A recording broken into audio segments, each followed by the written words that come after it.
All right, my name is Carl Murphy, and I'm the president and co-founder of Get Spiffy, and this is the Operations Underground podcast, where we interview people who are getting it done.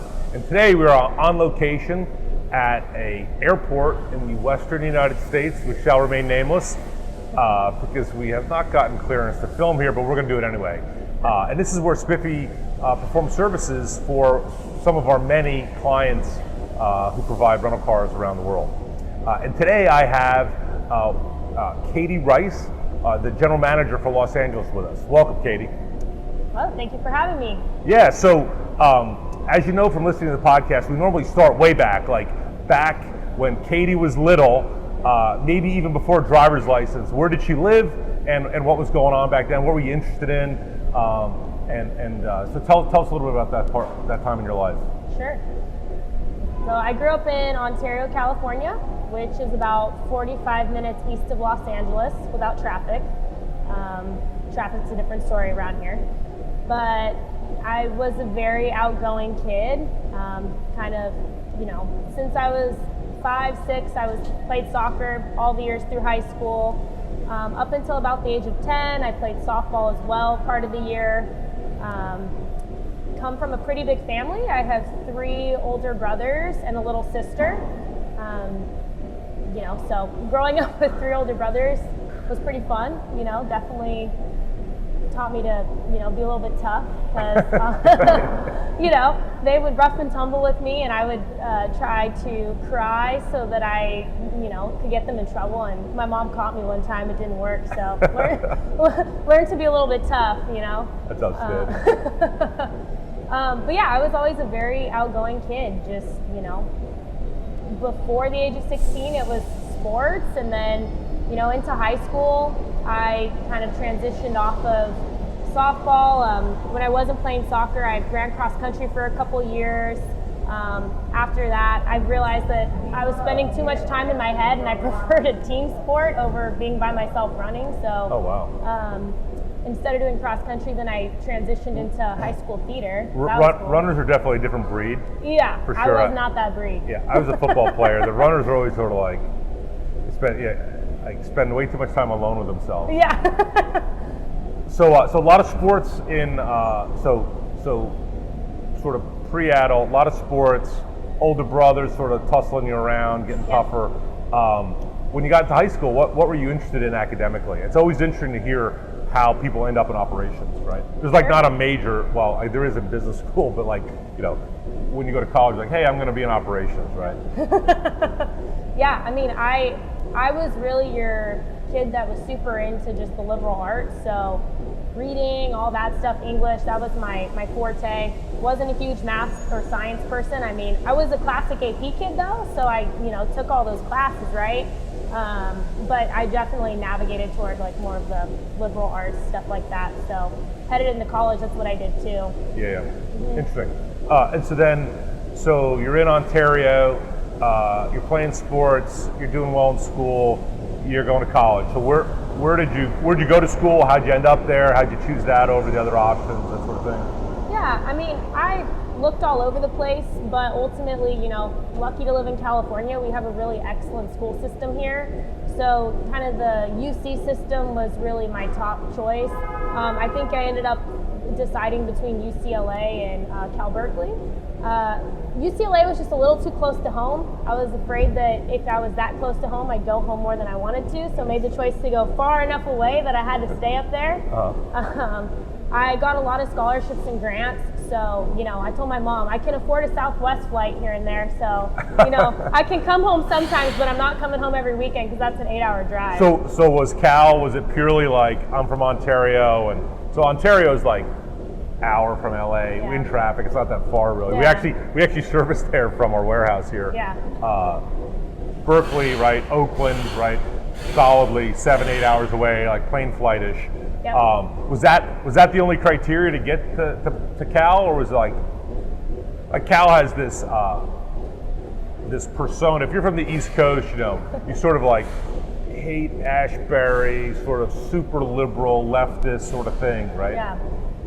So that's true, right? Will you confirm that is accurate? That is very accurate. That is very accurate, right? So was that something drawing you to Cal, or is this it's the best school I got into, and I don't want to be too close to home? No, I mean, obviously, well, I'd worked pretty hard in high school, so I really wanted to go to a good school. Right. But when I went up and visited Cal, I felt like I was at home. Like at 18, I was that total like left-leaning, super like this Birkenstocks. Yeah, like I was like, this is definitely my place. Yeah, nice. Okay, good. Interestingly, for those of you not inside of Spiffy, we have another Cal graduate who I give a hard time to also about their attendance in school. So maybe we'll interview him in the near future also. Maybe we'll do a Cal, a Cal three-way interview. There you go. Talk about college. So now you're getting ready to be, you basically go to Cal, you want to be Che Guevara, right? You're like totally left wing, and you did well in school. So then what are you studying at Cal? Well, first I thought I wanted to be a history major, and then after a couple years of that, I was like, wait, I already learned this for a bunch of years of my life. I'm kind of bored of this, and all that they focused on was like, tell us why these primary, secondary sources are no good for your paper. I was like, this is really boring. So moved into legal studies. I think it just interested me because it was very new. I was like, I don't know anything about law. Fell in love with that. But liberal arts is liberal arts. Like at the end of the day, you're going to learn to read, write, analyze arguments, make your own arguments. Like the skill set's the same, it's just what subject interests you, right? So, legal studies was a really good fit for me. But the thing is, I started college in 2010, and by the time I made up my mind that I was going to be a legal studies major in 2012, we were still coming out of the recession, right? And Berkeley's a top law school, and I had professors who taught at the law school and then kind of did the undergrad for fun. And they were like, think long and hard before going to law school, because we have, top graduates that are coming out right now and not getting jobs. So if you're going to invest the time and money in going to law school, you better think long and hard about that decision. This is what I really want to do, right? Yeah, and so, as much as I loved, what I studied for my bachelor's degree, I was very hesitant coming out to, pursue law school beyond that. And I was kind of burned out, I'm not going to lie. Berkeley's a tough school. Yeah. I worked my butt off. Like, I'm just a naturally studious kid. Like, I like to study, so I spent a ton of time working my butt off getting in and then getting my butt kicked while I was there. So by the time I got out, I was like, honestly, I need a break from school for a little bit. Yeah, interesting. And so then, so you go to Cal, sort of interested in law, not really sure. What do you do when you graduate? So I actually was a paralegal at first. Okay. I didn't know that. Yeah. Fun fact. You left that off your resume. Yeah. Okay. Yeah, that didn't make the cut. So my boyfriend at the time, who would become my husband, was a semester behind me.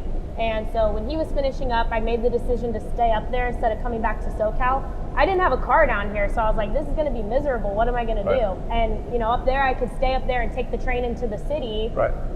So made the decision to stay up there, did the paralegal thing for a while. So I was a corporate immigration paralegal, which means I was helping people get green cards to come over, like work visas. Okay. Mm-hmm. So like technology visas for like people at Google, or Pretty for like, much. Yeah, Visa was my client. So like Visa, MasterCard. Okay. Yeah, so I was helping get all of those H-1B applicants in. And so tell me about that job. Is that like government paperwork, or is it like a sales and business thing, or is it like a little bit of everything? How does that? Oh God, you're a paper pusher all day. All day, right? Oh yeah. The attorneys, anytime that they had to go into court, they had their suits like in their office, but it was like a big deal. Like, oh, suit up, you're going into court today. Like it was a once a month deal for them. Yeah, like they hated being in court. Yeah, interesting. Yeah. So my first entrepreneurial business was a car wash, and one of the guys who worked there was a Estonian national. He had a green card, but he wanted U.S. citizenship, and needed a sponsor. So we sponsored him, and he sort of looks like he could be my sort of, if you can imagine, taller, older, and angrier brother, right? And then he has like an accent, right? And had served in the Russian army. Like he had a whole sort of story around that. And we sponsored him, and I signed his paperwork. He was a manager. He became a manager with us. And but I say, hey, look, dude, I'm like sort of I'm repulsed by the paperwork thing, and so you need to bring all that stuff to me, and I'll sign it. You're here, we'll pay you. Like we're straight up, I love the country. I really want to help you. And so I literally, at one point, he had to bring his immigration attorney down to the store. He's like, "This is my attorney," and you know, I do a bad Estonian accent, and so literally like pulls out their paperwork. You know, it's like a stack of stuff like this, right? Sign here, sign here, sign here. And the guy is, you know, still my friend to this day, and he's an American citizen, blue passport holder. And you know, sort of one of the more proud things of being a business owner you could be a part of. So there you go. Interesting. So you're processing paperwork for immigrants, and then what happens after that? So my boyfriend at the time, eventually husband, and I kind of made the decision pretty early on that we wanted to kind of use our youth to go travel the world, explore as best we could. You know, we both wanted to study abroad in college, but those programs are all so expensive, it just was not feasible. We ended up finding a program to teach English abroad in Chile. And our big thing was like, when all the programs we looked at were basically like, you're gonna pay us to be here. That program luckily was one where you had a livable teacher's wage. You got paid like a teacher living in the country. And Chile, like, you know, it's got incredible nature. Such a long country, desert in the north, Patagonia in the south. Like for us, it was like, great, let's do it. And as a train, can you like run a train down? Oh, it's more complicated. Yeah, it's an okay train in Santiago, which is pretty central. But no, after we rented cars all the time. We're constantly renting cars. Nice, nice. So you go to Chile. I don't speak Spanish. How long are you there? We were just under a year. So our program was set for 1 school year. And my husband and I were actually really nervous that they would separate us in the program. We'd been dating for about a year at the time. So we kind of fudged and said we were engaged to be married. Good thing it ended up working out that we did get married, but at the time we were pretty nervous about it. So we're just like, oh yeah, we're engaged, we're together. And so they put us at the same school, which was great. So it was K through 12. So I was with the pre-kindergartners. Chile has pre-kinder. So 3-year-olds up through 5th grade. Nice. And my guy Sam, he did the 6th graders through 12th grade. So we're at the same school. All the kids were like, "Ooh, Mr. Sam, Mr. Katie," you know. Nice. But it was awesome because the only parameters for teaching there were you have to see every single class 2 times a week. Make your own schedule. So we went to town and we were off by noon on Thursdays. Nice. So ground out hard 3 days. Oh yeah. So by 2 p.m. we were home and we spent our long weekends just exploring the country every single weekend. Yeah, interesting. Yeah, so my next question, and it may be at school or maybe somewhere else in Chile, is, you know, when people go overseas and they're sort of yanked out of their common surroundings that they've been in for, in some cases, decades, you know, there's always these like learning experiences. Some of them are like existential, like the world's so big and this is so cool. And some of them are just like, you know, I learned how to like negotiate with locals to pay less for food or whatever. I have a friend who went to South Asia and he like sold plumbing supplies in Saigon for a rando thing, and he could talk you to sleep 3 nights in a row with all the stories from that. What were some of the interesting things that happened, or the things you learned when you're down there? Yeah, I mean, it was, the school we were in was pretty tough to work in. You know, it was kind of a union shop, and the union teachers hated the administrators. So we felt like we were constantly getting. And you were non-union, non-Chilean. Yeah, they were pretty much like, you must be part. You're almost married. Like everything's wrong with the two of you. it was a weird work environment for sure. Because we were down there like young, gung ho, like we're gonna teach these kids English. We're gonna change the world. Yeah, like they're gonna learn some stuff, and then the English teachers are actively like, we do not want them to learn English, and we're like, the kids are your customers. Like, be mad at the administration, but don't take it out on the kids. And they're like, no, we're not teaching them anything. So that was pretty hard for us because we were like, what the heck? And that was very specific to our school. Right. And was that just we just don't want them to be successful, or was it some sort of like anti-American thing, or was it just sort of like all mixed into like these guys are just not doing anything? It was just that school. It was very much like, you know what, we don't like our administrators, so we're just going to do everything we can to not work, and that will mean, sorry kids, here's some worksheets, do what you want. So Well, as you know, I went to Georgetown. I have another friend who shall remain nameless, ended up in, I want to say Guatemala, like right at the end of the revolution, and teaching, and you see this in Afghanistan in the last decade or two, but like education becomes a weapon against the oppressors, right? Because you educate women, you educate kids, they become smarter, they have skill sets, like there's this whole like good stuff that comes, but if you're sort of the oppressor, that's sort of a problem. So the American teachers become targets. He actually like, whether it was a bounty or someone coming after him, there was like some targeted violence after him, and literally the priest in the community was like, look, you need to get out of town tonight, like head south, and so it's again, it's sort of funny, like, well, I was in the Army and my mom was very nervous. You go to foreign countries, like generally you're going to war. I said, yeah, but I got like 500 guys around me. Like no one really wants to mess with the United States Army. Yeah. You go as a couple teaching in a foreign country. There's like no support network. You're on your own. Yeah. From a money standpoint, a logistics standpoint, and a safety standpoint, and those things go sideways pretty fast. Yeah. So you learned how to wrangle Chilean union teachers. No.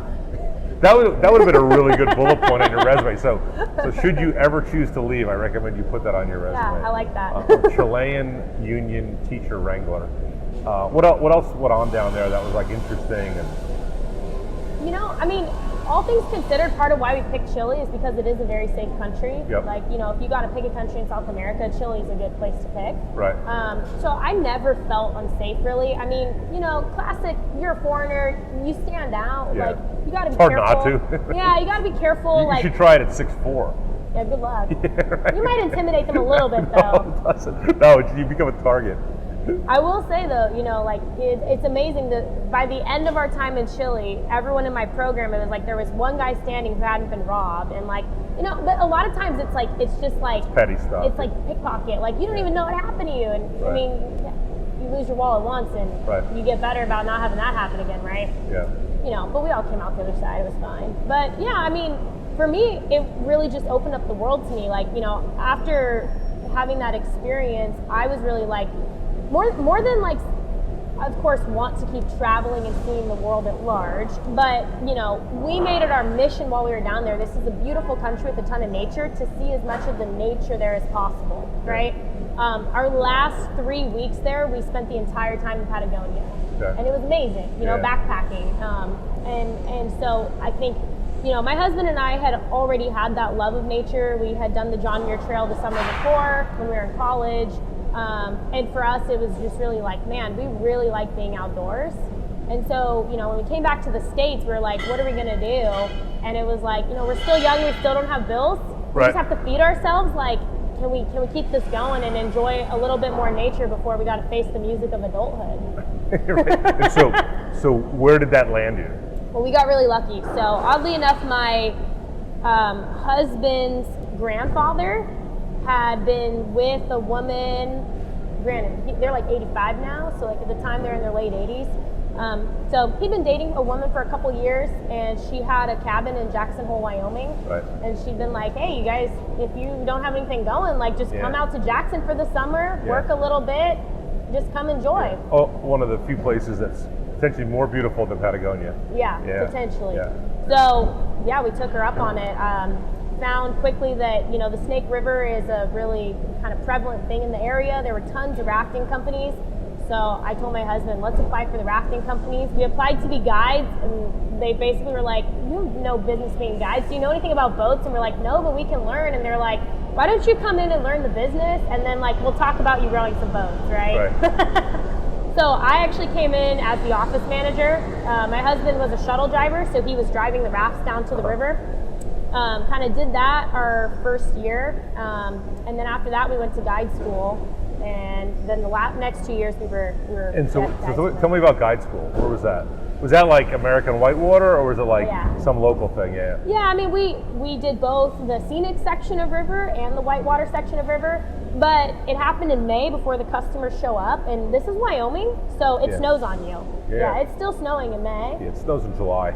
Yeah, exactly. So it was cold. I remember being so proud of myself because everyone in my guide class was like, we're going to be tough. Like, wetsuits were a requirement because otherwise you fall in and you're going to go in because you got to swim and whatever. Freeze. You're going to be hypothermic, so you have to have wetsuits. But I mean, I was smart and invested in a dry suit. I didn't buy it because I'm a raft guide. I can't afford $1,000 right now, but I can afford $30 a day to stay nice and toasty. So every time we were in the water, I was like, I'm good, guys. Everyone else is like, get me out of here. I'm like, I'm good.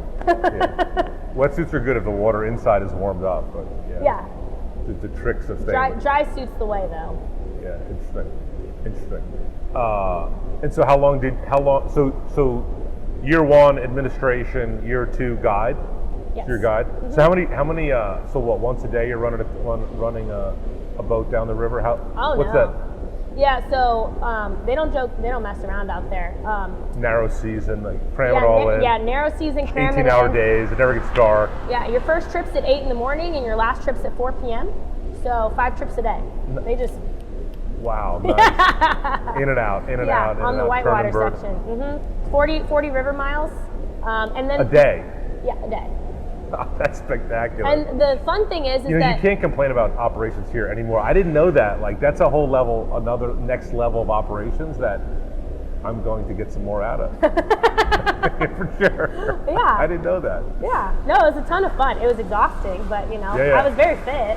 Yeah, interesting. Interesting. Yeah, so no wetsuits or dry suits needed at Spiffy if you're considering joining an operation here. Hats and sunscreen are recommended though. That's it. Okay, so cool. So then 2 years, how long did you stay? So we did seasonal work for 2.5 years total. Okay. So essentially... So what do you do in the winter? So what's the rafting season? So the rafting season is pretty much like, we would show up into town May, June. June's kind of when the trips start booking through September. Sometimes into October if we had enough water. And then we could roll straight into the ski season. So we made the decision, we like seasonal work, but we didn't want to do seasonal work we didn't want to be in Jackson Hole for the winter. Too cold, couldn't stay at grandma's house, she rented it out. So we decided that we were going to go to Mammoth Mountain in California to kind of be back in our home turf. Right. But mountain towns are expensive. Like, we kind of had a free ride with grandma, right, in Jackson, but no free rides in Mammoth. Isn't there some sort of don't the companies have like worker housing? They do. There's a lot of strings attached though. Like, they automatically take it out of your paycheck, so you don't have any control over it. Yeah, funny how that works. We didn't like that. We wanted control of our money, so we. Well, plus I think if you're a couple, like it offers more opportunities to be frugal. Like, we can jam, presumably 2 people into a bed versus 2 beds or 2 rooms or 4 of your buddies or whatever. Okay. So you went to Mammoth. Yeah, but we wanted control over our housing, so we had no money. But trust me, as much as we saved up at grandma's house, like, we came from making pesos in Chile that we'd spent all of to like, oh yeah, we're making money again. Right. We didn't have any money, but we somehow wrangled together so that we could get a truck, because I had been carless all of college, didn't need it when I was abroad. We got ourselves a truck, financed, and then we bought ourselves a travel trailer, so that could be our home for the winter. So you live in a trailer in the winter? Yeah. The trailer's warm in the winter? Well, you have to winterize it. Right. Did you know that when you moved into the trailer? Yes, because we took the trailer, we bought it at the end of our first season in Jackson. We're like, great, we get to road trip back. So we made our way through South Dakota in end of September, beginning of October, which is very cold. Right. It was not set up at all. So you got warned. We just froze our butts off. Yeah. And, but we knew from doing our limited research that we had to wrap the pipes and everything so they wouldn't freeze on you. Yeah. We got it all situated.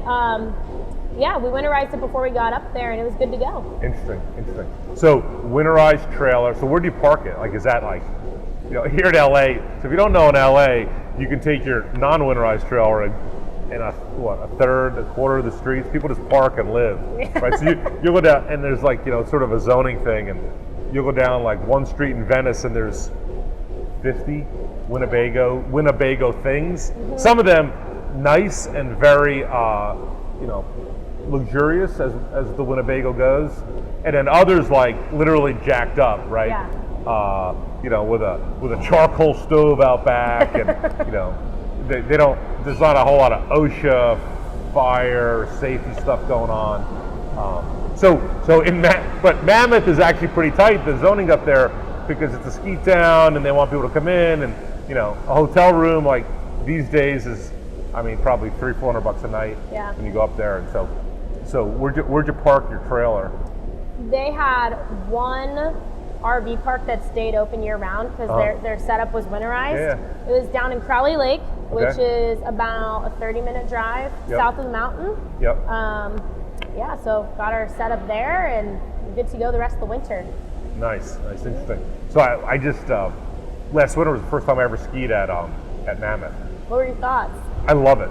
It's spectacular. Yeah. I'm if you don't know, I'm a Jackson Hole snob about skiing, and one of these days I'll have a cabin, or maybe a cabin or a winterized trailer, depending on how work turns out here at Spiffy, and so in any case, a family member had skied there and raved about it, and I really couldn't believe that it would be as good as Jackson. Different, like it's a different routes, mountains, whole scene, but it's like big and steep, and there's like lots of good snow there. And we went at Christmas, and you could see at the top of the mountain they have like it's Tokyo, 10,000 miles. There's like the sign that says Mammoth, and and it was probably I don't know 10-12 feet high, right? From you're standing on the snow, and they had maybe 10 feet of snow, like literally 10 feet of snow, and then I came back in March, and the sign is like on the ground. Yeah. Right, like literally at like 10, my body plus of more snow, and so it's super cool. The thing I like most about Jackson, not that this is about skiing at Jackson, but I feel obligated to talk about it because I run the podcast. They have these cool chutes that are sort of like little valley runs. It's almost like a little drainage, and you could it's like a roller skating thing, but it's natural, which I'd never really been down before, and it was somewhat challenging the first couple of times, and then it turned out to be pretty cool once you get dialed in. So, in any case, Mammoth is awesome. So you were a ski guide in Mammoth in the winter. No, what did you do? Were you a ski instructor, guide? Yeah, so the goal was to become a ski instructor, but after purchasing our first home on wheels and our truck, we didn't have a whole lot of money left over, and we realized ski instructing didn't pay anything. So we actually went up there. It pays a free lift ticket, right? Like that's pretty much. It's charity. Yeah. So we ended up becoming bus drivers through the mountain because they would train us, and it paid way better. Like if you are someone who is straight edge. And this is where you got your CDL license. Yeah. Like you're someone we find very valuable here at Spiffy. Like if you're not smoking weed every weekend and whatever, you're good. Like and it's you could show up sober and turn your blinkers on, you're good to go. Yeah, pretty much. So the message is buses are incredibly safe at Mammoth. So you're a bus driver, okay? And both of you drove buses? Yeah. Right. Yeah. Well, part of it too is we're always very strategic about every skill set we were kind of acquiring along the way. So the way that our rafting company worked is, as a raft guide, you could increase your base rate of pay per trip depending on various certifications you had. So one thing they would pay you more for was like a wilderness EMT, right? Because if an emergency happens on the river, you're the go-to person, right? So made a point of getting that along the way, right? Right. Bus drivers, because they're very hard to find in a mountain town, right? Another $10 a trip. That adds up, Because for most people, not Katie, most people who want to work in a mountain are playing fun. They're having fun all day and then drinking or doing something similar all night. Exactly. And so 8 o'clock is hard for them. Right. Yeah, I've had those. I've been on the receiving end of said service. Like, dude, are you ready to really drive this bus? Okay, so you're a wilderness EMT. You got a bus driver certification. Yeah.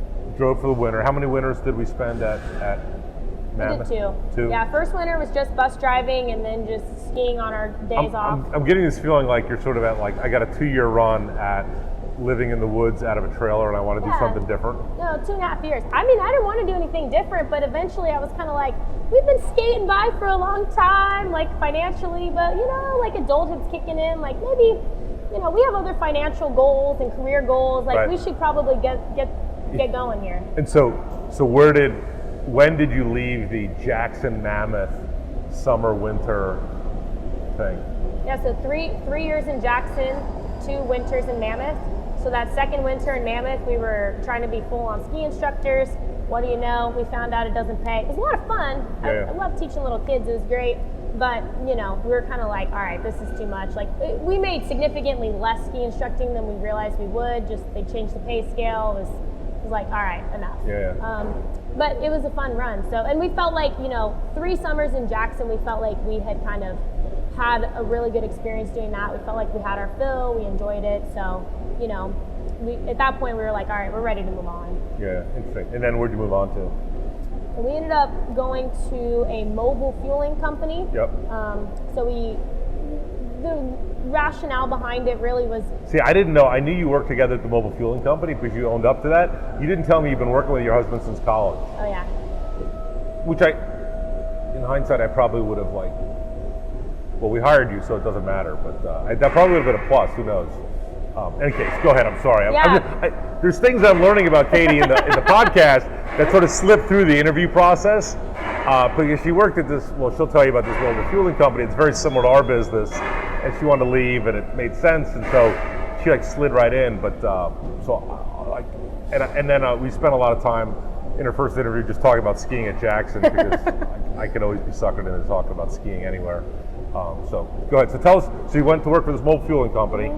So what they do? What kind of trucks did you work? This is the operations underground. Let's talk nitty gritty operations underground stuff for mobile fueling. Yeah, definitely. I mean, and I gotta say, the only reason that I even did this job was in part my husband found the listing and was like, this is a really cool idea. I really believe that this startup is gonna go somewhere. This is awesome. Let's join them. And, for us trying to figure out what we wanted to do for careers, that was not it. We didn't want to go be drivers somewhere. We're college educated. We're kind of like, all right, well, this is a cool idea. Let's go work. We have 500 people at Spiffy who started the same exact way. I didn't think I was going to be in a car wash and oil change company, and here 5 years later, I'm running Southern California. Right? Yeah, you never know. You'll meet him too. Go ahead. So, I mean, my plan had been to join the military. Which branch? Army. Wanted to go be an officer. Okay. So. Was your husband signed up for that? So the Army is less empathetic to spouses, but yeah, we knew they wouldn't care. My husband. You get sent to Korea and he goes to Germany, and they're like, you guys can see each other at Christmas. That was the first time that we'd made up our mind that it'd be okay for us to be split up. Yeah, because you caught me. All those years later, we're kind of attached at the hip. Yeah. Yeah. I am my own person, Carl. No, I know you are. Well, we tried to hire the husband too, and he's like, no, I like it where I am. And, it's good that she gets out of the house. I don't have to see her all the time. The whole absence makes the heart grow fonder. She leaves for the work day. Yeah. Which, I just realized is different from the previous 10 years. Pretty much. Okay, so you're at this fueling company. So what's your job? What are you doing on a day-to-day basis? Yeah, I mean, we came in as drivers. Okay, drivers. Wow. Yeah, okay. we had our Class B already. Prior to getting in, we still had to add endorsements, go to the DMV, all that stuff, right? So that we could drive tankers. Right. Driving literally fuel. Yeah, we're hauling gas. fuel, hazmat. Mm-hmm. They're almost the size of a box truck though. They do fit into a parking space. Yeah. Pretty easy to drive, honestly. And then we had bigger ones the size of a bus too. So right. Came in, learned both. I was a driver delivering fuel for about 6 months. And again, the whole time I'm thinking this is just a driving gig and then I'm going to go to the Army, right? Right. And my husband's plan was to be an Army wife. Army husband. Army right? husband, yeah. Yeah, he's got asthma. He's like, I'm auto disqualified, but you go do your thing, babe. That was the plan. Yeah. But ultimately, management there was like, you guys are smart, hardworking. Yeah. They wanted to test us first. There's a lot of people that are smart and say they're hardworking, but then when they actually have to pound the pavement, it's not so fuel much. at midnight, they don't make it, right? Yeah, it's not the case. So they tested us out a little bit. found out we actually could work long days, whatever, and then ultimately asked me to go up to the Bay Area. Oddly enough, our good friend Celestin had left there, and they were struggling in his absence. Yeah. And so they asked me if I could go up and manage the place. Nice. Yeah. Okay. So. And so you went from driver to manager? Yeah. Out of market. So you were a driver in Southern California. You went to Northern California to be a manager. So give the audience some idea about the number of people, the number of trucks, the number of clients, how many fill. I mean, it's like, what are the metrics that you're managing? Yeah, I mean, at that business. The Bay Area was our largest market at the time. Still is their largest market. I think they had 30 trucks. Right. I was managing a team of anywhere from 35 to 40 people a night. I was also managing their day crew, which was smaller because COVID hit them in the same way. They were once really big on days, but became kind of a handful of guys, 5 to 10. So yeah, I was running the whole operation, and as you called out, it was an overnight business. Yeah. So definitely. Yeah, and this is like, so we should do a podcast on running second and third shift. It's like a whole different world. Mm-hmm. It briefs really well in spreadsheets, and then you got to find people that can, one, show up, two, like stay awake. Like that's like a thing. You should, and there's this thing that, like around midnight, like people were good, like 6 p.m. or 5, whatever. Late day to midnight, sort of good. Yep. 1 o'clock, you can push them. 2 o'clock, like it's chaos between 2 and 6 a.m. pretty much, right? Yeah. And if you need people to show up in that time, do important stuff, it's like, it's very, very difficult. And we run seven days a week, 3 shifts a day in a lot of places, and we've learned those lessons the hard way. So we're good at it these days, and we love people who are used to the, operating at night with a flashlight. Yep. So what were some of your, so you're coming from, so this is like interesting, right? You're coming from an enthusiast sort of low wage labor, like, hey, I went to Berkeley, I'm driving a bus. I went to Berkeley, I'm skiing. I went to Berkeley, I'm running a raft, right? So you sort of get by with like how, truth be told, the guys who run those businesses pay people like Katie nothing because they can sort of get away with it. Yeah. Because everyone wants to do it, and it's sort of cool for some period of time. In the Rice team, it was like 2.5, 3 years, like we're good, and that came with like spouse, right? Sort of spouse training. Some people like they'll go 5 years, some people they'll go 1 year. This is bullshit. I want to make more money. Yeah. And so transitioning from that type of business to like, a production environment where like it's really not that fun. Like, I mean, I tell people when they come to work at Spiffy, it's work with a capital W. Like, we pay you well. It's a great place to work. Career path. You get paid well. Respectful. Like, there's all these good things about it. But like, it's not whitewater rafting. It's not skiing. And it's not driving a bus to a ski slope, right? So it's just like grinding in a way that industry needs you to grind, which is fine, and we all love it. But there's that transition to like sort of recreational sort of service staff to like grinding industrial fleet business. What's that? How is that different? What are the different stories there? Different challenges? Yeah, I mean, commercial drivers are a different breed. Like so, explain that. I know what you mean, but they don't. They're divas. They're savvy. So. But you got to because you have to get a license. It's a license thing, right? So the good news is the government makes people who drive big trucks full of gas get a license, right? And it's safety and it's compliance and there's a bunch of stuff. But it's like it's a good thing for society. But that creates a certain level of, I'm a CDL driver. Yeah, and I mean How does that manifest itself as a manager?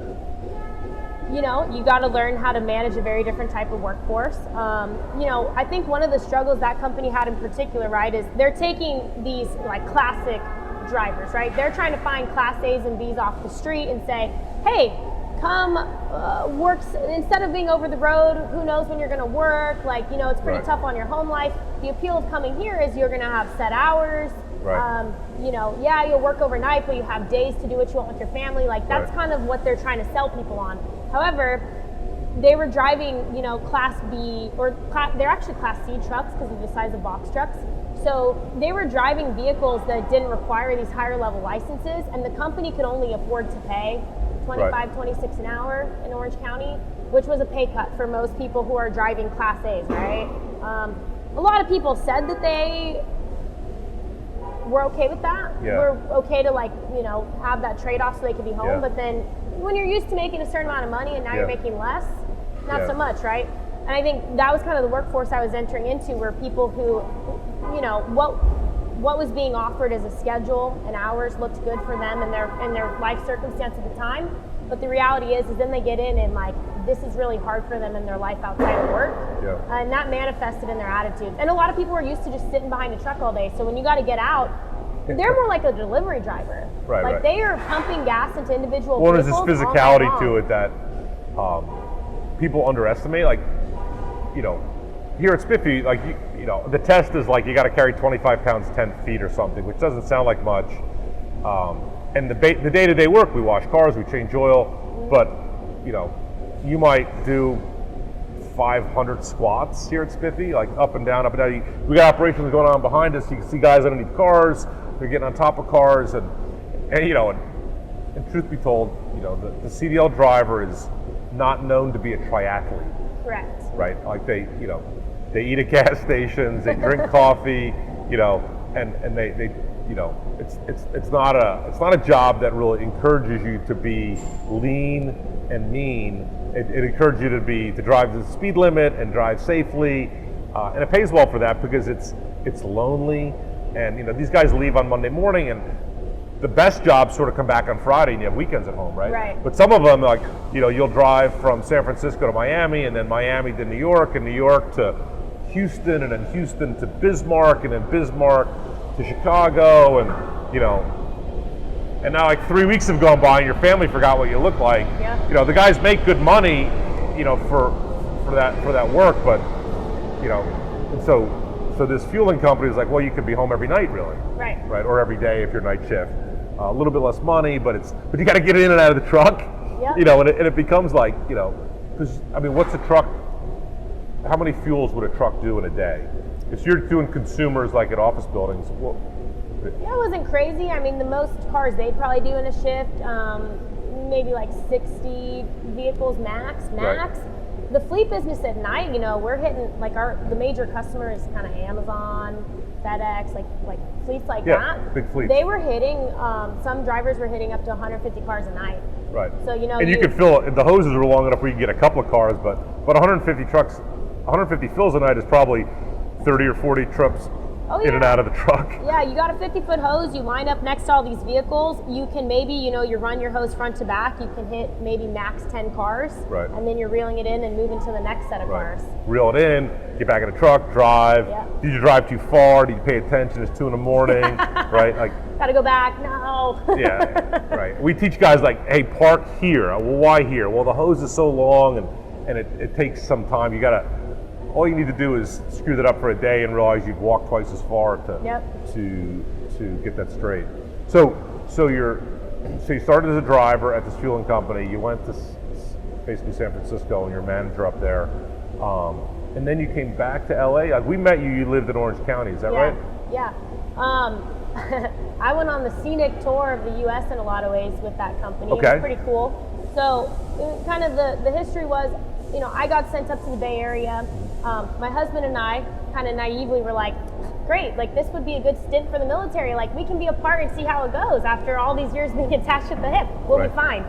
They sent him to D.C., Washington, D.C. to manage that market. So we were on opposite coasts. Yeah, we were on opposite coasts for 6 months. And they're what do you want to do? You want to stay in the I'd really Bay? like to see my husband.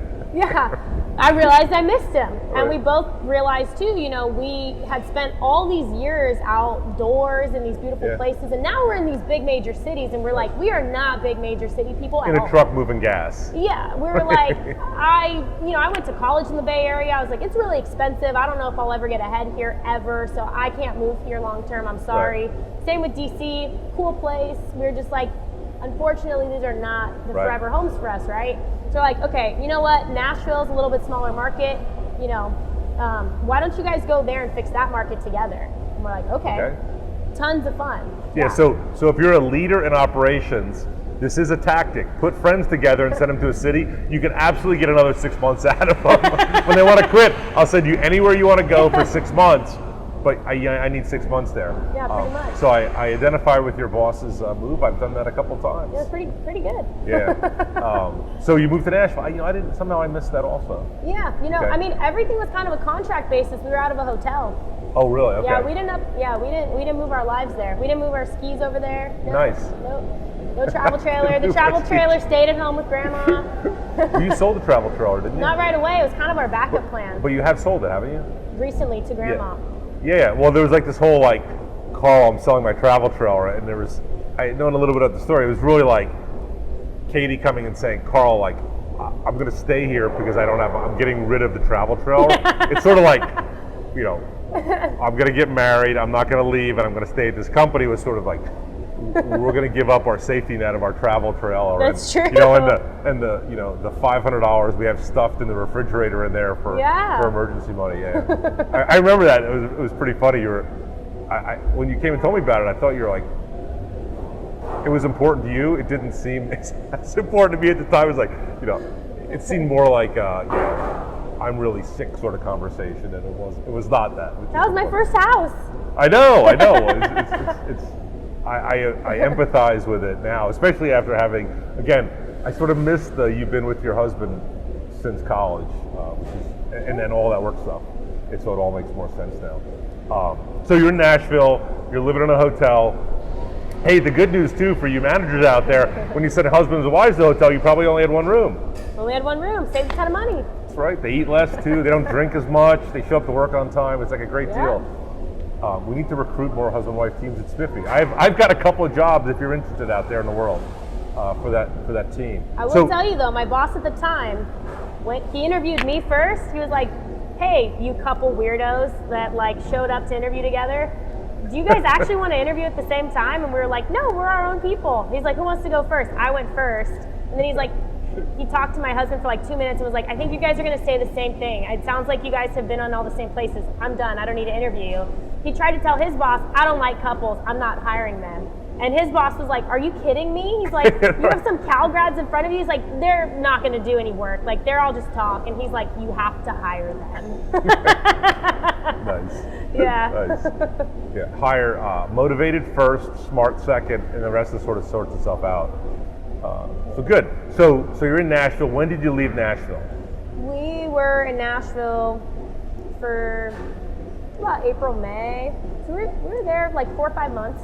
So did you start up Nashville, or was it like a management problem and you had to fix it? It was a management problem. And so just at a high level, what goes wrong in operations and how do you fix it? Yeah. So the problem with that market, it was subscale at the time. Subscale, so not a lot of vehicles. Yep. On any given night when we showed up there, they had anywhere from 3 to 5 drivers, right? Yeah. Very, very small.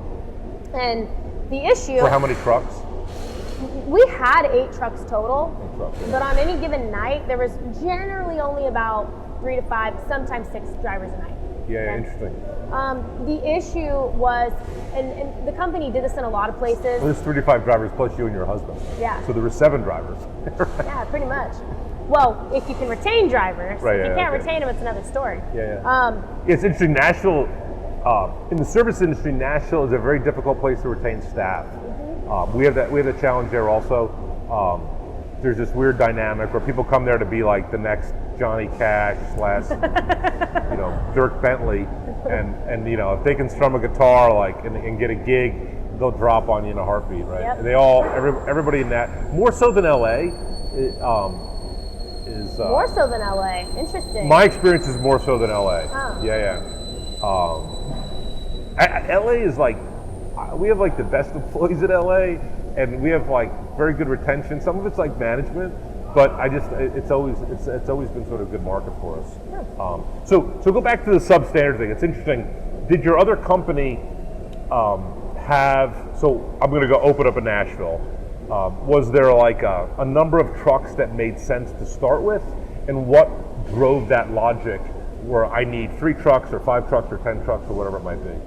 Nashville was actually opened right when I started at that company, right? Okay. So I'm new, I'm a driver. They're like, hey, Nashville's on the table. They sent one guy out there with one truck, Right. and they didn't even have any really major clients. And he was like, what? I'm like, and he was hourly. He was just like, I'm in a hotel, but like, I go and do my one route, and like, I'm not even making enough money. Why am I here? Right. That was how Nashville started. Yeah. They ended up getting. I may have done one of them. I may have opened a couple of cities that way also.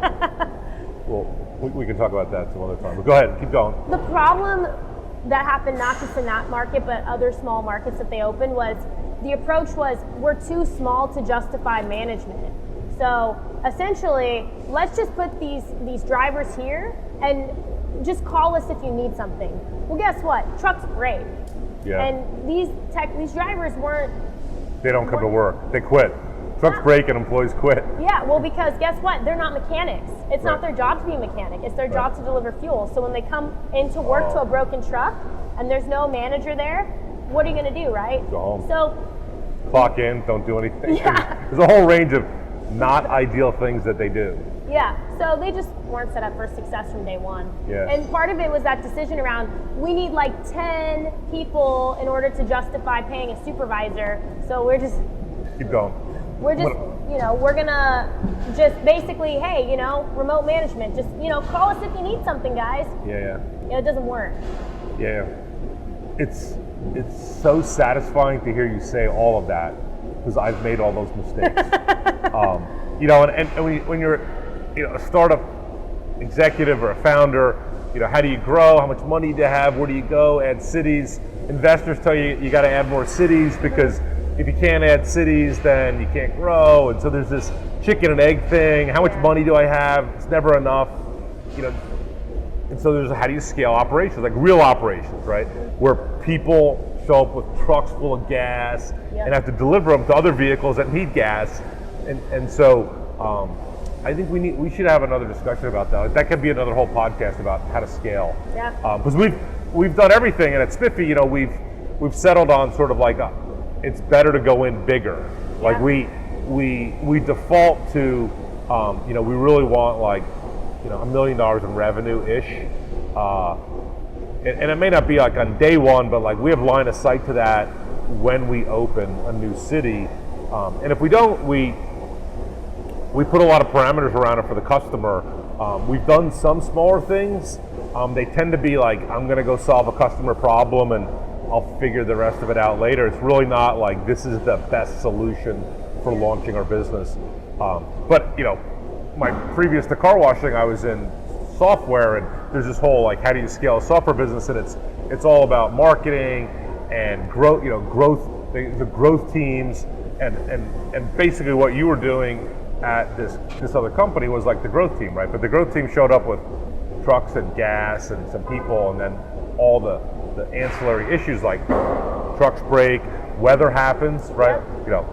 It's not great. Like thunderstorms and gas are bad, so you don't really want to be gassing during thunderstorms. What do you do, right? So then you optimize your schedule, and thunderstorm comes out for 2 hours, and now the schedule's all jacked up, and wow. So we need to do how to grow physical companies. Maybe we just keep it to ourselves. It's sort of like as I'm thinking through, I'm like, maybe I don't want to tell people all the things I've learned. Maybe we'll do it internally. So you're in Nashville. You're fixing the problems there. Then what do you do after that? So we're given an ultimatum by our boss at the time. They're basically like, all right, you guys got to make a decision. What do you want to do? Like, does one of you want to run Nashville? Like, and are you guys like officially married at this point, or we still we got married back when we were raft guides. Okay. Yeah. Okay. not that it matters or is that big a deal. It's just when negotiating with bosses, it can be a lever, like husband, it helps coming in married there. Yeah, well, it's interesting. I have like young kids like 18 to 20-ish. We'll call them 20. Split the difference between the two of them, and I give them a couple of pieces of advice, and one is like, you really need to decide what you want to do.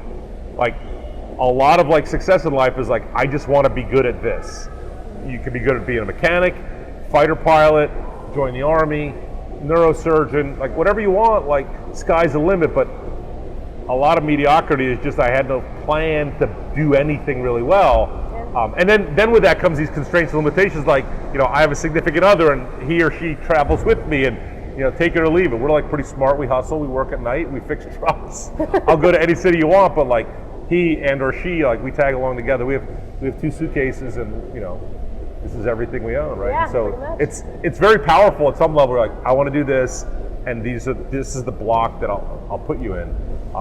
I have some of those folks besides Katie on my team, and it's just easier to. They're higher performers because they sort of know what they want. Yeah. Right, and and again, it's I think one of the challenges when you hire folks into a startup is you really want people who are sort of energized about something that brought them to you, right? Like you guys were energized, like the startup could be cool. Yeah. Right, and we're staying together, and they pay us better, and this beats freaking rafting, right? We're getting more money than rafting, maybe not where we want to be, but like we made a big move up. Mm-hmm. And so again, a big part of our audience is Spiffy internal employees, right? And a lot of folks show up, 18, 19, 20, 21, admittedly, I just want a job changing oil and washing cars. And we're like, look, there's a big opportunity here for you and a long career path for you, that can take you from, we have a guy running some of our cities, they were making $10 an hour, and 3 or 4 years later, they're running a city and they have sort of this, I would say very significant professional level compensation, right? With base and variable and stock options and all that sort of thing. But in large part, it's just like, I love the company and I just want to, I want to go here, right? So I interrupted. You explained to me how you left Nashville. What happened in Nashville? And where'd you go after that? I mean, we basically got it set up with new leadership. We ultimately made the decision. I mean, again, I'm not a city person, but if I had to pick one, I'd pick Nashville. Nashville's a nice city, yeah. I really enjoyed it there. But, the decision was, do we want to move somewhere where we don't know anybody whatsoever? What do we want to do? Ultimately, we found some really good people from there that we thought would be a really good fit to continue to be there. So we were like, let them run their hometown. Right. Right. So, well, what do you know? Dallas needs help now. So, at that point though, it was kind of like my husband and I had both been operating in these manager positions, and it's like, that was a small enough market at the time. They didn't need the 2 of us doing that. Nashville was a big project to fix. A lot of broken trucks, right. Things like that. We made that happen, but Dallas was in a little bit better shape. So ultimately they're like, you know what, Katie, we think you'd be a really good dispatcher. The way your brain works, like you're a planner, I think you'd be really good at building routes, and like essentially dispatch was kind of like remote management for them in a lot of ways, because we had so many of these markets that didn't have on the ground leaders. Right. So the drivers called dispatch for everything, and they're like, you know your stuff, right? Like you can coach them over the phone. And so I took that on. They said, great, and that means Sam can go wherever we want him to, and you can go with him. We will pay for you to stay with him. I was like, done deal. So I worked remotely, and so we ended up in Dallas for a time. He stayed there, helped out, and then ultimately it was like, we want to go home. Let's go back to, Orange County, where he's from, be with our family for a little bit. Yeah. And part of it was at that point, like, we'd seen a lot of stuff. Yep. We'd identified a lot of problems. One of those was finding and retaining great people, right? And we felt like the company wasn't looking for the right people, right? They were looking for someone who checked all the boxes on paper, and that was not the right person for what the job was, right? They were looking for guys who wanted to sit behind a wheel all day long and never get out of their truck. They needed delivery drivers. They needed people who were going to go outside and hustle and grind it out, right? So the operations underground meets startup world. Learning point from this is you don't know what you need until you meet the customer and they like kick back a little bit, right? And you have to deliver it. You know what excellence looks like, or you think you do, and in a building at a coffee shop, when you're sort of building a company with a spreadsheet and a PowerPoint, like that can get you part of the way there, but then like the reality shows up and it's often 90 to 180 degrees off of where you need to be. And unless you're like field leadership, field oriented, you're not successful, right? And so it's, again, the other thing is I can imagine the company's getting more than their 8 or 10 hours a day out of you, because like you go home with your husband who works at work and all you do is talk about work. Like my significant other, I talk about work. She has a different job, sells stuff, different industry. I have a job, we talk about it, but I can imagine if we were in the same thing and there's just like this it's positive a dangerous energy. game to be in. Well, again, I mean, if you like work and you like the company, Yeah. it's great. It can be weird if you don't have the right, if the people aren't right about it, and at some point you just can't click, turn it off, and, Right. go out to dinner and talk about Patagonia or whatever, Right. or the next Patagonia, right? So continue your story about what they needed to be successful. They needed drivers. They needed to retain somebody different. Yeah, I mean, so part of us going back to kind of our home base was, my husband and I had talked a lot about, look, we didn't have licenses. We never would have thought that I never would have thought I would be a commercial driver. That was not what I thought my trajectory would be. Right. But look, I may be pretty smart, but this stuff isn't that hard. Like, Right. You give someone the right tools, you can teach them to do anything, right? Right. We were convinced that, Mammoth Mountain took us and got us our licenses. We can get the right people their licenses too. So that became the vision, and my husband and I kind of came together with this idea around let us test this out. Let us take people who are hard workers, goal-oriented, minimum wage, give them an opportunity Right. to be successful, and let's help them get their license. And we're gonna see a very different type of worker, but they'll be the right type of people. So piloted this program, we called it this apprentice program, and we got hundreds and hundreds of people to show up, just like mass interviewing, right?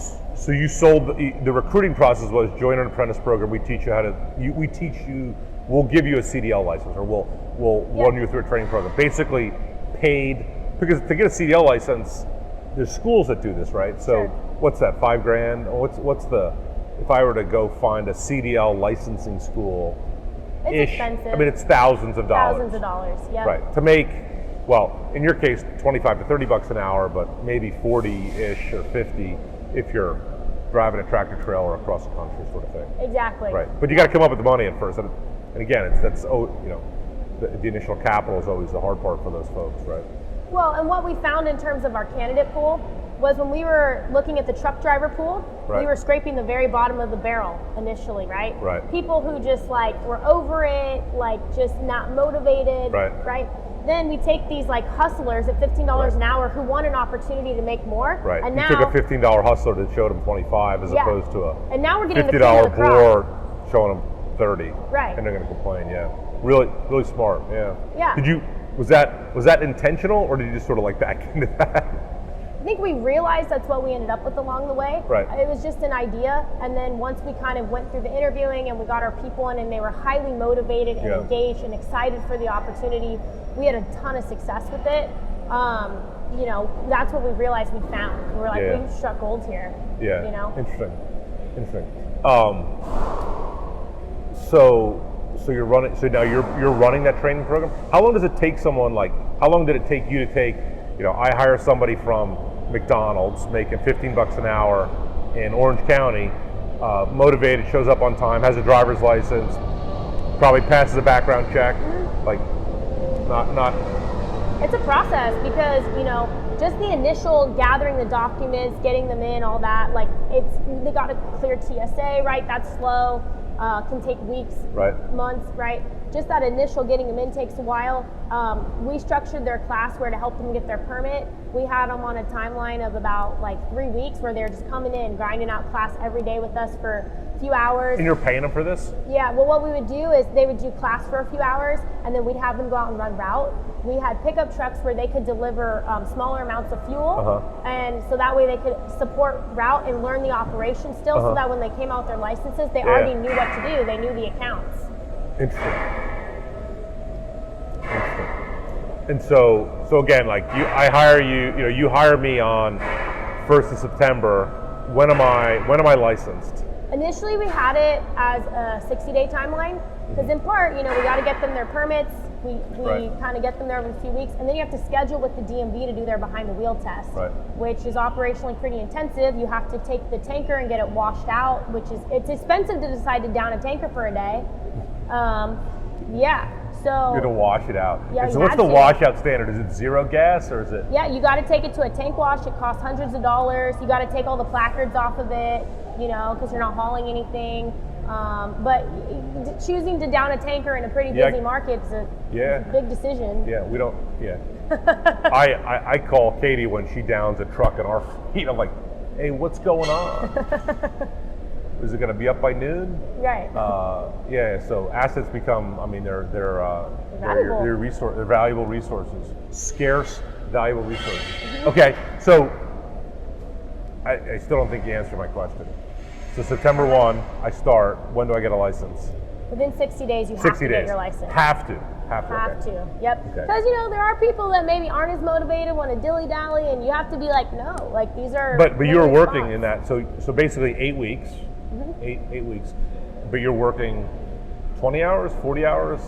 What was the schedule on that? I mean, these people wanted to be full time, so ultimately we're spending so much class time with them, and then the rest of the time, of course, being their shift. Like they're hired as full time employees, Right? And they're spending about half to 2/3 of their time practicing, training behind the wheel, all that Huge stuff. investment. Mm-hmm. Huge investment. And so, I mean, when you're done, you're 6 months into this. Was the ROI there? Did it pay off? Yeah, I mean, we had a variety of iterations of it, right? Because then we got asked, the good thing is there's this like tipping point, right? Where, you've retained these people for so long and, Right. you made back your investment, right? We kind of tweaked the pay structure, made a few adjustments to make it a cost neutral program. But I mean, we saw that the retention on the initial Cost classes. neutral, cost neutral's like a win.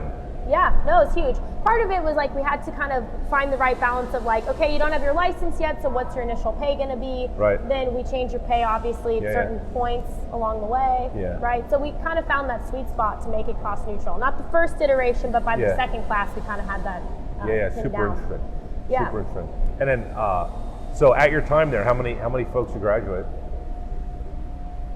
I mean, pretty much all of Orange County, for the most part, ended up becoming an apprentice. Like most of them had been through the apprentice program. I think 2/3 to 3/4 of the staff there were apprentices that had successfully come through. 30, 40, 100, 200, No, 500? not that many. I think when I ended up leaving the company, I'm pretty sure it was about 30 that had been through the program. Nice. Over what period of time? Over the course of about 6 months. 6 months? Mm-hmm. 6 months, so 30 to 5, so 5 or 6 a month. One a week, one a week-ish. Yeah, I mean, we'd usually run a class of like anywhere from, usually like the initial class was pretty big, but we tried to then bring in classes of at least 5 to 8 people just so that you could train them all at once. Yeah, super interesting. Yeah, so for you folks in operations world or thinking about getting into operations, training's critical. People don't have the skills you need them to have on day one. Number one, so you got to teach them, licensed or critical skills like driving large vehicles that are licensed, right? Or in our case, we teach people how to change oil and rotate tires. We're actually migrating into higher level mechanical work, and we found training so important that we don't even, we like people who have certifications like ASC certifications, but we're going to retrain them because we want to make sure that they do it our way and they use our checks and balances to ensure safe, high quality work. And so it's just the reality in 2022 to run a business. You have to take on the responsibility of training people to be successful. You can't rely on Cal, Stanford, and UCLA to graduate your neurosurgeons, right? If you want to do it, it's absolutely critical. So, super interesting story. I remember when we hired you, we were talking a lot about that, and I was so impressed that you guys came up with the idea, you iterated on it, and then that you got it through. Again, you guys are sort of mid-level managers. It wasn't like you're the founder of the company trying to solve a problem, right? So awesome. Just another reason why we hired you. Okay, so now you left there and you joined Spiffy, right? So we've been at it for a few minutes here talking on the Operations Underground. So now tell me, what was it like coming to Spiffy? What were some of your first impressions? Yeah, I mean, Spiffy's got incredible people. That was a big draw for me is, my whole thing is, just to backtrack a little bit, my husband ended up continuing to run that program. Mm-hmm. Yep. I actually made the decision after we had kind of piloted to stay in Orange County and take over managing again. Along my career path, I have actually had a lot of not great managers, right? And most people just end up in it because it's like you're the best at what you do, you're the best technician, you're the best driver, you're the natural fit to move into the leadership role, right? And then they're given no tools or training, and maybe they're not actually the right fit for that, right? Saw a lot of that along the way, and for me, I wanted to be the manager that actually wanted to be the manager, right? The boss that cared about my people and built a good culture and treated them right. I hadn't seen a ton of that, right? And I think that was one of the big draws of Spiffy. When I was going through the interview process, everybody that I talked to, it was clear that they were really big people and they cared about creating a great culture and work environment for our technicians. And that meant a lot to me because, one of the hardest thing about leaving my last company was leaving that team, right? The last team that I was working with, they'd come in together, again, minimum wage. They had gone through this hard thing together, okay, we achieved this goal. And they kind of from day one were this team, they supported each other and they had wins from day one and they studied together and it was really cool to have that built in. It's very satisfying. Yeah, and then I got makes people stick around, right? Yeah, and I got to then manage them and they were an excellent team. And so leaving them was really hard, but I knew how good it could be. I had been part of building something great and I was like, I know it can be done again. You have great people, you treat them right, you give them opportunities, you set really good goals for them, but you give them the tools and the training and the career trajectory to continue growing, and you can find and retain really good people. And that's what I wanted to build at Spiffy. And I mean, LA as a market already had a lot of that built in, but I was like, this is great. I can get challenged to grow this business while also continuing to grow and develop an awesome team. Yeah, so Katie took over a city that was very well run from a standpoint, outside metrics, right? Continues to grow revenue, has very high customer ratings, and had very low turnover. And again, the perception is, California's hard to hire, people are very flighty, there's all this negative perception about the staff, and we just didn't have that problem in LA, and in large part it was because the guy who ran the city, and who's now Katie's boss, and runs sort of the West Coast, Chris Cerati, was very effective at building teams. In large part because he had a very similar, I don't know if you realize this, but a similar career path to you, different world, different stories, different people, but he started, I joke, he started running a fryer in a restaurant. I don't think he actually ran a fryer, I think it was a grill, but he grew up in a restaurant industry, as a guy running in the kitchen, right? And then was savvy and started to run the front of the house, and then connected with some really good entrepreneurs who needed people that could do what you did, which was go around and open up new stores. Did he ever tell you that?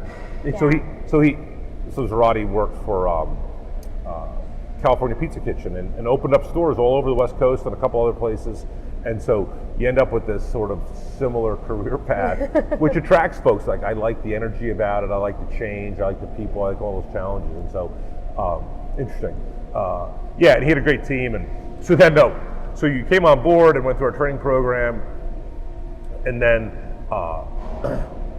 it coincided with, so we hired you basically sort of the end of COVID, end-ish, at least our perception of the end. And then a couple months later, right, you're sort of getting your legs underneath you as a manager here, and then basically California decided COVID's over and everyone should come back to visit, and sports are on, and TV shows are on, and movies are on, and our business in California exploded. Which you really want, and then it happens, and you're like, Jesus, can I have half of this month and then half in 6 months? And the clients are like, no, we need it all right now. And so Katie got dropped into a city that, it was 150% growth in revenue over 3 months, 150% growth in revenue over 3 months. What were some of the challenges in that, and how'd you handle them? Yeah, it was definitely drinking from a fire hose. That's how I like to put it. It was a lot. But again, I think luckily I had really good people I could call on. Yep. Like I knew if I had questions or felt stuck or had no idea what to do, that I had people I could call. I wasn't going to go it alone. Like anything, there's a learning curve, right? And to be honest with you, at first I was really hard on myself. I was like, why is this, sometimes I'm dropping the ball. We thought about hiring a psychologist. It was like a thing. It was like, is Katie okay? No, she's like, no, she's not okay. I omitted the expletives. Katie was like, depressed wasn't the right term. It was this mixture of exhaustion, frustration, And then again, I think this is a challenge when you hire like intelligent high performers. Like they expect to be like high performers all the time, and then you drop them into like these absolute chaotic storms, and it's just like a freaking mess. And Katie was full on in a mess for a while, which is interesting. We didn't hire you as a psychologist, but we thought about it. Kevin Dooley was my psychologist. I was thinking that. So Kevin's one of our regional managers, and every now and then he called me. He's like, "Hey, I talked to Rice. I think she's gonna make it another week." I'm like, "Dude, another week?" He's like, "Maybe 2." I'm like, "What do I need to do?" He's like, "Oh, just like give her a couple weeks. She'll be fine."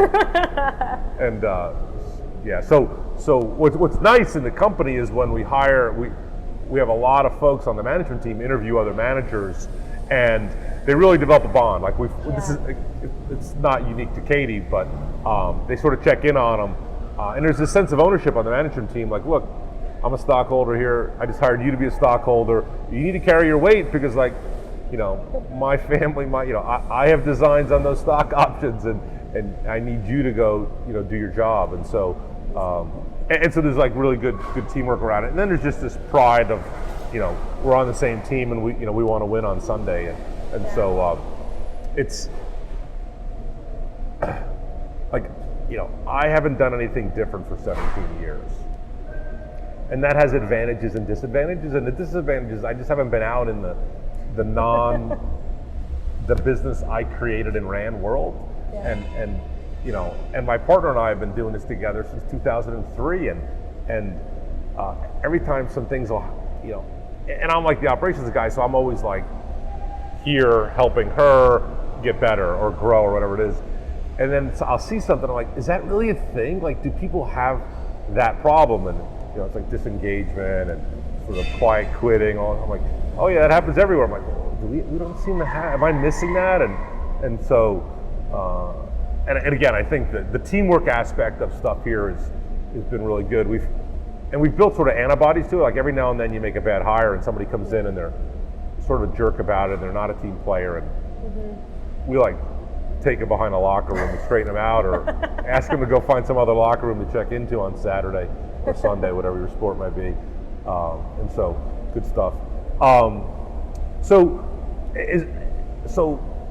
if someone is thinking about coming to Spiffy as an employee, right? They're going to come into your warehouse and do something, pick up a truck, come to one of your locations. What would you tell them, like, is why they should come and choose Spiffy? Like, what's good about Spiffy?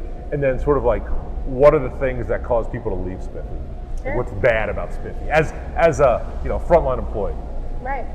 I mean, again, in LA, we've been working really hard to build and maintain a really great culture here. Like, I'm really big on teamwork. Teamwork's built in from day one. Yeah, you're gonna have your trainer. So the culture thing, like, so I'm a 20-year-old kid, in Culver City.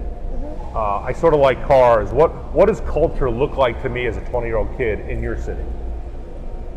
Yeah, I mean, again, it's interesting because our technicians need to kind of wear a lot of hats, right? You need to be able to go out there and work by yourself all day. Because the reality is like there are going to be days where you're in a van, you are by yourself, right? But oftentimes we have these cool opportunities where you will also be with other people, right? And your team's there, Like if you come in as a wash check and you're at house appointments all day today, and then tomorrow you're at Google with it's like a party over there. There's a bunch of technicians all working on cars together. It's great, right? You kind of get a mix of both. And the nice thing is I'll tell people, look, I'm not the resident expert. I don't know every single thing about washing a car right now. Max does, this guy does. You know what? Give them a call. They're your best resource. They're going to help you out, right? Everybody ends up with each other's phone numbers pretty quick. And it's nice to know that you always have a phone a friend going on here, right? That's just built in from day one here. Yeah, so I think if you're a new employee, right, so there's a lot of independence and you need to be able to handle it, right? So, Katie, on an infrequent basis will send someone to, from Los Angeles, the airport basically, to Victorville, solidly 2 hours west, right? I joke, Victorville, we should service Victorville out of Las Vegas because it's closer. It's not literally closer, but it seems like it is, right? And so you gotta go figure that out, right? And then, so that's cool, right? Like you get, if you're coming from a Jiffy Lube or a Valvoline, you got all kinds of people and cameras looking all over you and that sort of thing. We don't have that here, right? For the most part. But we do have a lot of training and a lot of procedures like, do it this way, you'll be awesome if you do it this way. And so there's independence, there's process and systems, which people like or dislike, right? And then there's outside, right? You gotta, we're sort of semi-outside where we are today doing this podcast, but you can be outside, like literally in the, we have issued sunscreen and hats, right? Because like you need it. Most recently, one of the biggest upgrades we've had for the warehouses is we buy ice machines so the guys don't have to buy their own ice. Again, like I should have thought of this like 15 years ago, but it's been one of the most commented and exciting things for the employees. Like, I don't have to spend $3 on ice every day. Like, I feel great about things, right? So there's independence, there's systems and procedures, it's outside, right? And then there's this family, right? So the cool thing is the guys, and it's not like we go play softball on Saturday and people work so hard they just sort of want to go home when they're done, right? There's not a lot of, this isn't office work where like, I can't wait to go play softball or soccer or whatever you're doing. Our headquarters does a little bit of that, but the guys on the operations team, like, they just want to go home, right? Sit in their house quietly, rehydrate, maybe pop an Advil or two.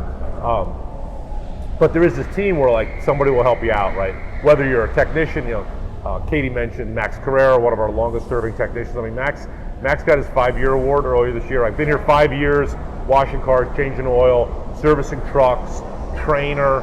I've flown around the country and done, we raised some outside capital. I've done demos for investors with Max. And so, in any case, there's that I would say family aspect to it, teamwork, family sort of thing. When people come here and they're sort of rejected by the culture, like what don't they like? Like, why do guys leave? I mean, you got to work hard, right? It's the work aspect, right? Yeah, I mean, at the end of the day, this is a physical job, changing oil, you are up and down all day long, and we're mobile, you're outside. That's, it doesn't rain much here in California, but it's sunny. We just went through a heat wave, right? And so, we try to do things to make you as comfortable as you can, like, take your breaks, get in your van, drink your water, enjoy the AC, right? But at the end of the day, like, if you're someone who wants to be in AC all day long, like, this is not the job for you, right? Yeah. It's hard work. Yeah, I think the number one reason why people leave the company is at the technician level early on is working outside. Like the weather, they don't really understand what working outside is. Like going to play basketball anywhere in the country, Anchorage to Miami, an hour or two, you can do that if you like the outdoors, right? But doing 10 hours outside or 8 hours is vastly different, especially when you have seasonal extremes, whether it's the heat of summer or the cold of winter or just sort of rain. Right, rain will screw with guys. We like change oil in the rain. We wash cars in the rain. Surprisingly, rain does not wash your car, and we'll service fleets and get them cleaner in the rain. And so, I've had guys sort of freak out. Carl, like, why am I washing these trucks? It's raining out. I'm like, because they want the trucks washed, and it actually does make them look better. And I've sat in the rain. I've talked to guys. I'm like, look at that car's dirty, and we washed this one, and and it's like raining. Like we're soaking wet, like sopping wet. So it's the environmental thing. It's work, right? Again, it seems easy, like you change your own oil at home, that's like not that hard, but if you got to do 25 or 30 a shift, that's like a different story. And then the other thing which is interesting, and when I get to talk to new recruits, is the freedom and independence is not always what people want, right? Like you give somebody a truck and a set of keys and say, go 50 miles here and go do a couple things, that creates a lot of pressure on someone. And if they don't like the freedom, the need to make a decision, figure it out, like that's either very attractive to an employee, or it drives them insane and they want to quit. And they don't, again, if you're 20, 22, 25, you may not have had a lot of those experiences, because a lot of the jobs that we hire from don't have that independence. Right. There's always somebody there, right? You're in a restaurant, there's somebody there. You're in a warehouse, there's somebody there. Even the delivery truck sort of stuff, like if you came from Amazon, like Amazon gave you a route, there's these packages, the packages are lined up from first customer to last customer, take them out, and you just have to look, is this 101 Main Street? Yes, I dropped the package, I moved back in. It doesn't require some decision making. We talk a lot about our technicians, when do they follow procedure and when do they make decisions, and what's bad judgment and what's initiative. Like a lot of times initiative can be viewed as bad judgment. Speeding, I'm late, should I speed? Bad judgment, right? I forgot to put gas in my power washer and it's hot and I need to put gas in it because I'm in a rush. That's bad judgment. If you don't know, they catch on fire, bad juju. And so it's an interesting sort of thing. And so again, a big part of our audience here at Operations Underground is current employees, and then folks, our recruiting team and our management team spend a lot of time directing people here, so we like to talk about that.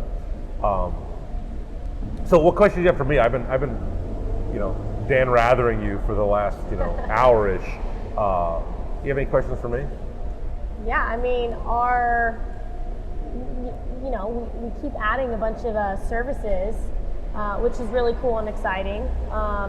Yep. Really, like all the different things in the pipeline, like where do you see Spiffy headed with this stuff? Like the Spiffy of the future is going to look very different than the Spiffy of today, and obviously the Spiffy you started with, right? Yep. What's the vision? Yeah, it's a good question. The primary cultural value at Spiffy is customer first, right? So, told you this in management training, we talked to employees about it. We solve customer problems, right? So, in 2011 and 12, when we were piloting Spiffy, our customer was, our initial thesis was we're going to serve consumers at home on weekends, right? And that's because my partner and I own car washes, and our car washes were jam-packed with cars, right? Just people everywhere, jammed up, like we're bumping into cars. Like I had a damage problem because I had so many cars, we're bumping into them. And so we said, well, why don't we take our detail business and we'll do it mobily? And the customers, they were very receptive to that. And then the customer said, well, I really don't want you to come to my house on Saturday because I want to play golf or go see my kid play soccer or go to the beach or do whatever I do on Saturdays. I want my car. I let you do this just because my car was so dirty and your place was so busy. Like it was a lesser of evils to the customer at that point. They said, go to the office building. Can you come see me at my office building? I have meetings all day Tuesday. I'll give you my keys at 8 o'clock, give it back to me 5 o'clock. I don't care. I'll pay you twice as much to come to my office building. So we built this whole business around going to office buildings and cleaning cars and detailing cars. And that was Spiffy 2014 to 2017 or 18. Along the way, we added oil change, and that got us into the rental car industry. And so the rental car guys were like, look, we used to do detailing. We still do. We do a lot of detailing for them. Hey, we got a lot of oil changes. They call them different things. They call PM, preventive maintenance service. It's change the oil, rotate the tires, do a safety check, some other stuff, right?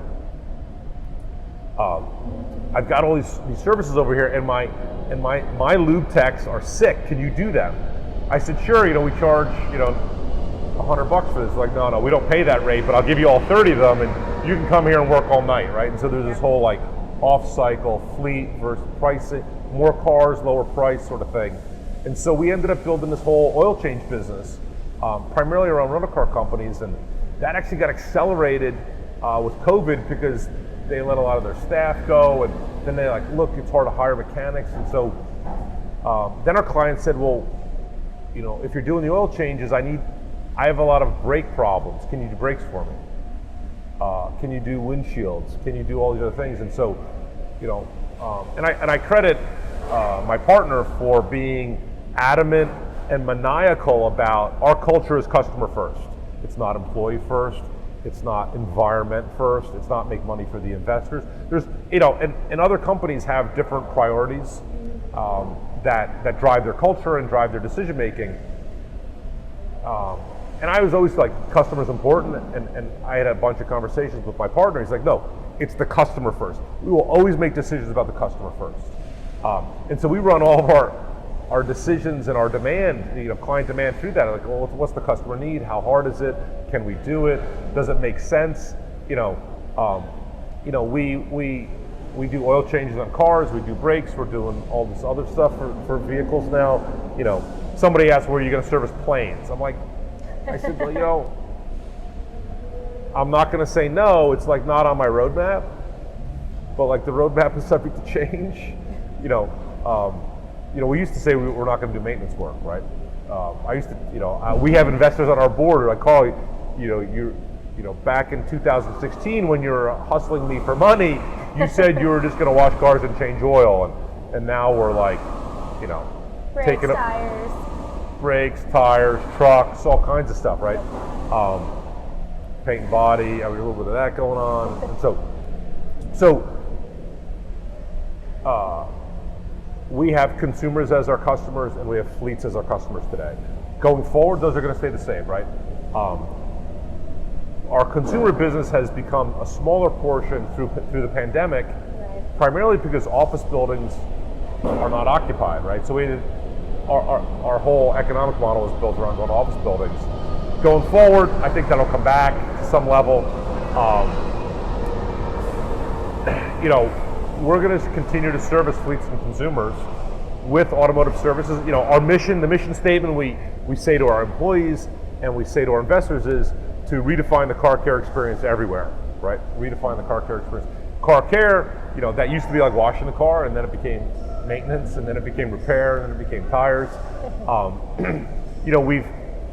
We build our own software, right? So we sell software now, right? Like we sell software to people to do things like similar to what we do, right? And I've sold software to competitors, right? And again, I credit my partner with this. He's like, look, somebody's going to sell them software, might as well be us, right? Like we have good software, figure out they're going to pay for it, what are they going to pay for it? And so, I think the vision for Spiffy, certainly, long-term around here is like 12 months. We sort of like have 12 to 18 months of sort of long-term planning. Short-term is like 2 weeks to 4 weeks. A lot of my Katie-Carl interaction is a 2 to 4 week plan. Her boss is a regional manager. We sort of talk about 3 to 6 months.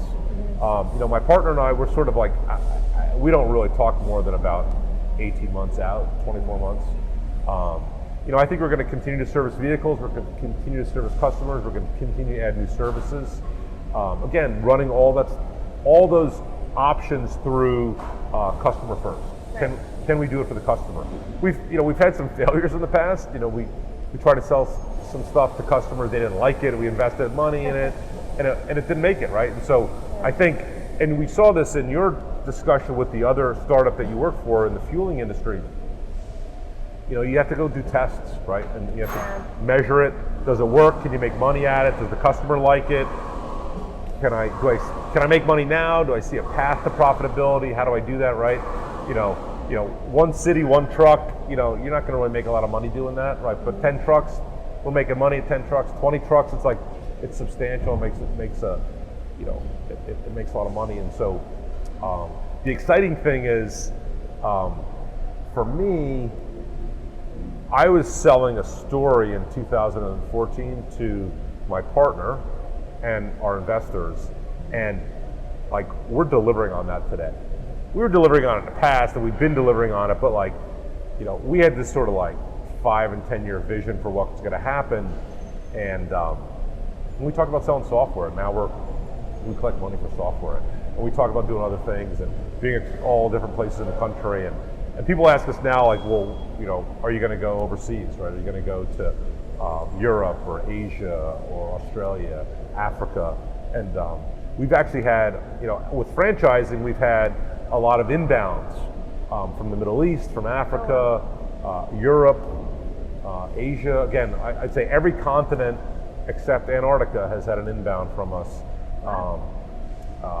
for either buying a franchise or having us come there. And again, I think that the challenge when you have a lot of opportunity and a great team is, what are we going to do today? How are we going to be great at it? Let's really iterate and grind on it. And then, okay, we got this little machine. Okay, let's go add another machine and do that. Right. And the cool thing, for every employee, whether you're an 18-year-old kid showing up to change oil or your college educated professional, that creates all kinds of new opportunities and fun stuff to do that keep people excited. Yeah. Money's important, right? But people don't quit jobs for money. They quit it because they have lousy culture and lousy people, and they just hate going to work with the people they go to work with. And so Scott and I spend a lot of time trying to make it a good work environment and trying to create teamwork. As you get bigger, that stuff, all those sort of bad things sort of try to seep in. Like, you don't want them. Like, how did that happen, right? Scott talks about the handwritten note on the refrigerator. Your mother doesn't work here, clean out the fridge. He's like, that's like the sign of death of a company when you start to see those things at the headquarters. Yeah. And so we have all these little, like, what are sort of Jeff Bezos has this day one, day two companies. Day one's a startup, and day two is like you're an old company getting ready to be disrupted and killed by a startup. And so we look around for like indicators of day two, and we crush them very aggressively, like sweep them out of the building. So did I answer your question? Is that like the future? Again, it's like just take care of customers, grow. We've tried very hard to not add cities, but then customers come and say, well, I need you to go to San Juan, Puerto Rico. So we went to San Juan, Puerto Rico. Hey, we're going to open up Shreveport, Louisiana in Q4 of this year. And I come up, I talk to the board every month about, operations, and I'm like, why are we going to Shreveport? I'm like, well, the customer wants us to Shreveport. And they're like, okay, right? It's not like, I was on a list or throwing darts at a map of the United States and say, what's the next city for me to go to? We really would love to, what we're doing here in LA, which is just build a bigger city, service more customers, get the Spiffy engine in a geography really humming. But invariably, the customer just sort of drags us into other cities, which is good. I mean, it feels good when we do that. And having that core value of like, hey, it's customer first, it really solves a lot of arguments in the company. Like, we don't have a lot of like, why are we doing this? Everybody's like, oh, ABC customer said they want us there, and so we're doing that. They need us. Yeah, we've done some wacky stuff. Like, we had a customer very negatively affected by a hurricane in New Orleans, and they came to us and said, can you put up temporary operations in New Orleans?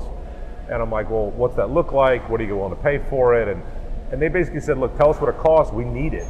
And we jammed all of our equipment in a shipping container. We put it on a tractor trailer, drove it to New Orleans, and ran there for like 4 months, and just sort of did what we did, right?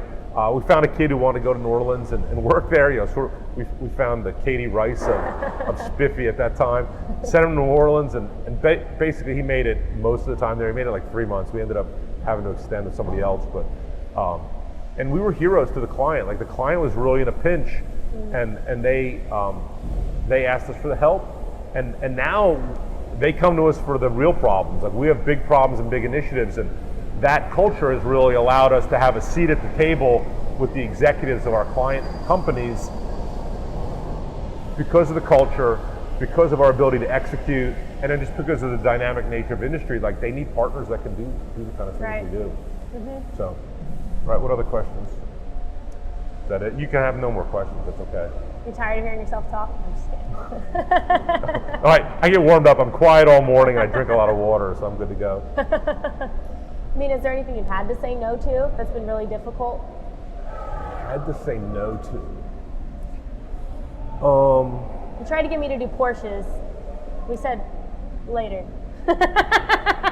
Yeah. So we tend to avoid exotic cars, right? So, and so Katie and I argued whether a Porsche was exotic or not. I said no.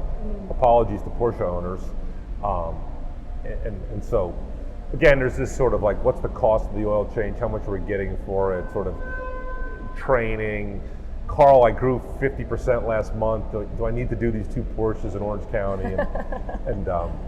So there's not a lot things we've said no to. Well, we said no to going overseas. Like we've had some, we had an opportunity to do some work in the Middle East. Someone wanted us to come deal with some of their fleets over there, and we're like super busy, and we didn't have a lot of people, and it's like the Middle East. It's a long flight. It's just like, I mean, Puerto Rico's hard enough, right? Like, you got to put stuff on a boat, float down there, but like, Miami, and we operate in Miami, so Miami to Puerto Rico is a couple hours. It's not like Miami to Riyadh or Raleigh to Riyadh, as was the case for me, who's going to have to go. And so we just sort of priced it so that it was really hard. Like, it was like, if they sign up, it's so good, we have to go. Yeah. And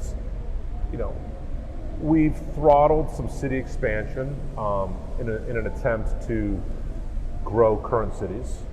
Early on, when we started Spiffy, we decided to not do oil change and car wash like at the same time. Like, we're just going to be really good at car washing. Okay. And then there were trends in cell phone, right? The app-based economy in 2010 and 11 was not a big deal. Like, that was new, very, very new. And the idea of mobility services, Uber and Lyft, and then the explosion of e-commerce. I mean, e-commerce was small then too. It was like, so you don't have all these e-commerce fleets that need servicing. So, early on, we said no to that, and the company may have evolved very differently had we, because we were really good at car washing and detailing, and we got good at it. And then, it also, from an outside capital standpoint, outside capital was very bearish on that. Like, they were not very excited about, like, you're never going to build a national mobile car wash and detail company. And you're all on the list, those of you who said that. And then we found a couple folks who supported it, and we built that business, and then we went into oil, and then we went into brakes and all this other stuff. I think the hardest thing as an entrepreneur you can do is say no, right? Daniel Pink has this book. He's like a really good marketing author. Came from Yahoo, I believe, sort of like in the early days, maybe Apple. But in any case, like super operationally relevant yet sort of nerdy book writing, sort of intellectual guy. Daniel Pink. No, not Daniel Pink. There's somebody else. What's this guy's name? Doesn't matter. He wrote this book called The Dip. And the dip is sort of like, business goes good and then it's bad, and then like, do you quit, right? Or do you power through and get out of the dip, right? And he talks about it's like the most difficult decision of a person, an entrepreneur, or marketer, is that when do you quit? I think the boilerplate answer for entrepreneurs is never, but then you sort of like, that has its challenges, and so we spent a lot of time trying to figure that out, right? Like, and so we don't start a lot of stuff until we're like super squared away around it. And again, it comes back to the customer, right? You start with the customer and they have a problem, and they have that problem everywhere, then there's like a business case for it.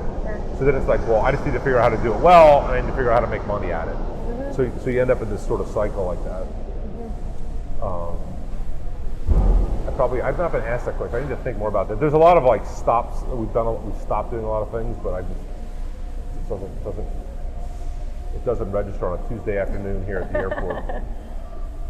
Yeah. Hard What decision else? sometimes as an owner. Imagine you get faced with stuff like that where lots of opportunities, having to say no here and there is a tough decision. It is. Well, you have to be able to execute. Like, I think the naive thing is there's like this balance of like being aggressive and ambitious, and then being like stupid and naive. And it's the same continuum. So you sort of cross over the line where like I'm naive and then sort of ignorant, right? And it's not clear where that is. Yeah. I tend to run up to it faster than my partner, so it's pretty good.